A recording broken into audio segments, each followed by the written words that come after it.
Assalamu alaikum muhtaram televizor ko'ruvchilar. Yangi yilinglar qutlug' bo'lsin. Ko'rayotganinglar Erkin Osiyo radiosi to'g'ri televiziyasining haftalik xabarlar programmasi. Mazkur programmamizda mush bir hafta jarayonida radiomizda berilgan bir qism muhim xabarlarimizni takrorlab o'tmoqchimiz. Men Erkin. Men Gulchehra. Çarşamba günü şu yerning vaqti bilan kech soat 9lar atrofida Guman noyisining Mukila yezisida Xitoy amalliq kuchlari Kashmir tarafga mangan Uyg'urlardan 7 kishini etib o'ldirib, oz deganda 4 kishini yaralandırgan. Yerlik ahallardan egallashimizcha etib o'ldirilganlarning ichida Rabia Abduqodir, Bo'zdo'kra Sulayman ismli ikki ayolma bor ekan. Ular diniy besimga norozi bo'lib, Pokistonga qochmoqchi bo'lgan.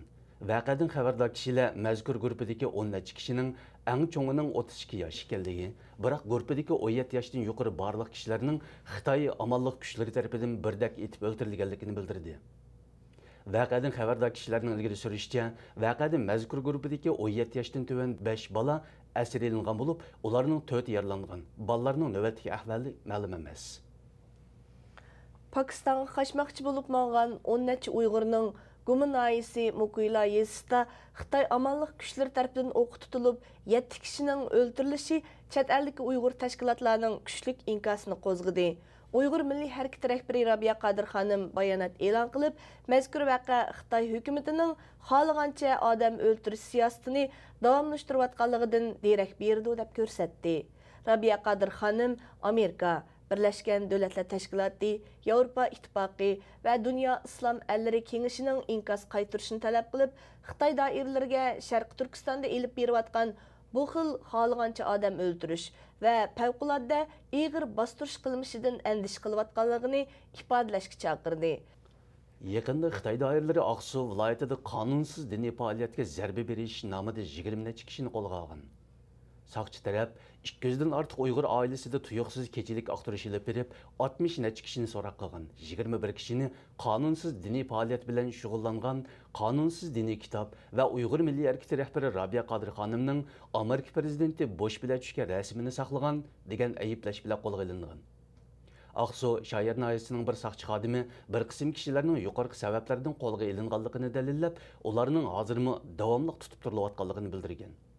Abdunum Raylık Partikom sekretari Jang Junshan 24 dekabr chaqirilgan muqimlikni saqlash yig'inida amalliq kuchlarni atalmış qonunsiz diniy faoliyat va radikal diniy harakatlarga zarba berishga chaqirgan edi.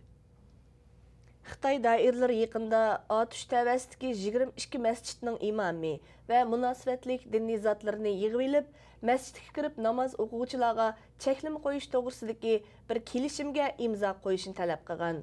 Dünya Uyg'ur Qurultiyi yerlik doiralarni 23 dekabr kuni imomlarga kompartiya a'zolari, hukumat xizmatchilari, dam ilishga chiqqan kadrlar hamda o'quvchilar va o'smirlarning masjidga kelib namoz o'qishini cheklash to'g'risidagi kelishimga imzo qo'yg'izganligini bildirdi. Yig'inda doiralar diniy zotlarni ogohlantirib, agar ular kelishimga imzo qo'yishni rad qilsa, yerlik hukumatning ularga berayotgan ta'minotni to'xtatilganligini, ularning diniy ijozatnomasini bekor qilganligini bildirgan. Dünya Uyg'ur Qurultiyi Xitoy doiralarini ogohlantirib, bu xil diniy cheklama rayon vaziyatini ilgirlab, o'tkirlashtirib Uyg'ur xalqining noroziligini kuchaytirganligini bildirdi. Xitoy doiralari yaqinda joylarga hujjat tushirib, ishki bayram va qishliq ta'til mezgilida Uyg'ur elining madaniyat bozorida tozalash elib berishni o'rinlashtirgan. Dünya Uyg'ur Qurultiyi bayonotchisi Dilshod Reshitning oshkorlashicha, Xitoy doiralari joylardan bu yil 12 oyning 25 kunidan kelar yil 2 oyning 20 kunigacha madaniyat bozorida tozalash elib berib, atalmış bo'lgunchilik va qonunsiz diniy fikr iqimlarga zarba berish. Bu xil fikr iqimlar targ'ib qilingan karaoke, sinalg'u, DVD, kitob, jurnal qatorliq madaniyat afkorlarini tozalashni talab qilgan. Dilshod Reshit Xitoy doiralarining mazkur harakatini tanqidlab, bu Uyg'ur xalqining fikr qilish, fikr almashtirish va bilish huquqiga qilingan og'ir tajovuzchilik deb ko'rsatdi. Türkiye Milletçi Hareket Partiyasining bir vakillar ömigi yaqinda Urumchini ziyorat qilib, Urumchi doiralari bilan suhbat elib bordi. Bu Turkiyadagi turanchi bir siyosiy partiyaning 5-iyul vaqasidan buyon Uyg'ur elida tunji qitim ziyorati bo'lishidir. Milletçi Hareket Partiyasining doimiy muavin raisi Yildirim Turkash boshchiligidagi hay'at 23 dekabr Abdunum rayonlik partikomining muavin sekretari Xanyong bilan suhbat elib borgan. Xanyong Uyg'urlarning Xitoy-Turkiya munosabatlarida ko'riklik rol o'ynayotganligini ilgari surgan. Halbuki Xitoy hökuməti hech qachon Uyg'urlar bilan turklarning etnik tuqqandochiligi va ko'riklik munosabatini e'tirof qilib boqmagan edi. Xayonning bu nutqini ta'kidlashi kuzatuvchilarning diqqatini qo'zg'agan. Millatchi harakat partiyasi 5-iyul voqeasida Xitoy hukumatini shiddatli tanqid qilgan siyosiy partiya guruhlarining biri. U Erdo'g'an hukumatini Xitoyga qarshi Uyg'urlarni qo'llab, qattiq pozitsiya bildirishga chaqirgan. Möhtərəm televizor kögücülər, yuqorida Erkin Asiya Radiosu To'g'ri televiziyasining haftalik xabarlar programmasini ko'rdinglar. Kelar hafta ko'rishaylik. Xayr xo'sh. Aman bo'linglar.